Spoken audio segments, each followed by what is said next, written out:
Good afternoon. Yes, good afternoon. We've been testing in the library, so it's afternoon before we get to our book talks. I read 2 books this week, and I am maybe a third of the way through another book. It's a super long historical fiction. It's very interesting, and I'm sure I will talk about it when I finish it, but I have not yet. So, Her Royal Highness.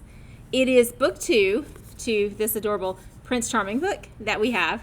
And so it is the royal family of Scotland. And the first one is about, peripherally, her oldest brother is getting married. And so his fiance has a sister.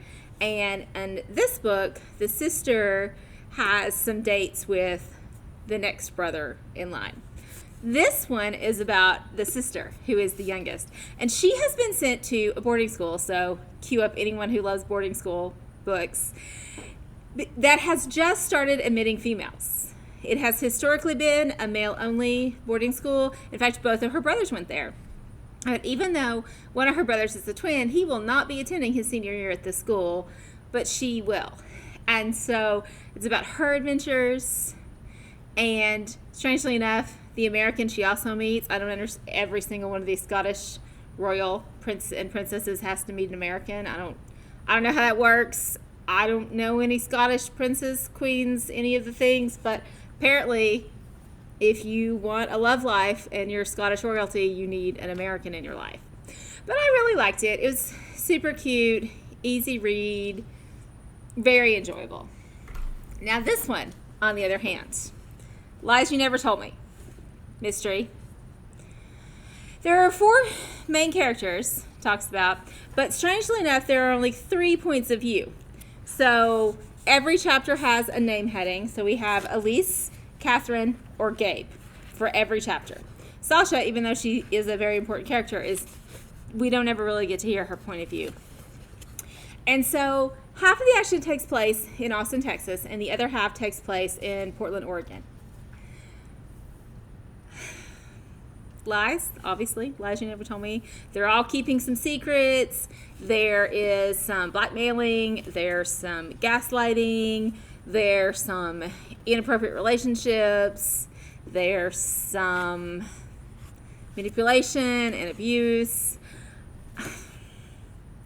Like, there's supposed to be like this thrilling plot twist towards the end, but I think if you're reading it, you probably figure out what's coming. It wasn't so much of a plot twist as like, oh, well, of course, because that makes sense. And it did. It did make sense.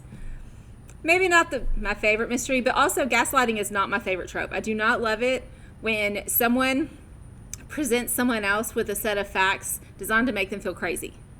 I hate that. And so that happens a lot in this book. Maybe that was part of the problem. So those 2 books are the only 2 books I finished this week. But I also want to talk about this historical fiction. Also, notice numbers. Like, we're working on it. We're getting numbers on all the books in historical fiction. So if you have a favorite time period, and really, who doesn't? Who doesn't have a favorite time period, right? It's like wanting to cry in your oatmeal. Like, you just do, right? You have a favorite time period. 1743. Outlander series. You may have heard about it. It is a show on Starz. It is about a young nurse from World War II who goes back in time to 1743 and meets Scottish men in kilts in very dangerous situations. And she is also sort of held captive and not released. And it's a very long, complicated story, and it goes on there are 8 books out, and book 9 is in the works. So it is a sweeping, epic historical fiction kind of book. Not a lot of people here at school have read it. I mean, I get it. Maybe you don't love World War II. Maybe you don't like Scotland in the 1700s. I'm a Scottish fan. But if you do like historical fiction and you do like time travel, these are the books. Now, I realize I just said time travel, and we usually keep time travel in sci-fi, and we did it in this one because this is more about the history and less about the fact that she goes back in time. Also, there's no science involved in her time traveling. It is the stones. And so then our choice is really fantasy, but nothing fantastical happens in this book, so we stuck with historical. If you like historical fiction that changes timelines, if you like to just learn more about what it was like to live without electricity, live in Scotland, live on the moor, have an English king you hate, any of those things, the Outlander series is great. We have 1, 2, 3, and 5. We're working on number 4. It's a minor oversight. By the time you get there, we'll have it. So if you guys want to read anything at all, not just what we talked about, hop right on into the library. We'd be happy to help you probably in the afternoon after we're done with testing this week. Have a great week, guys.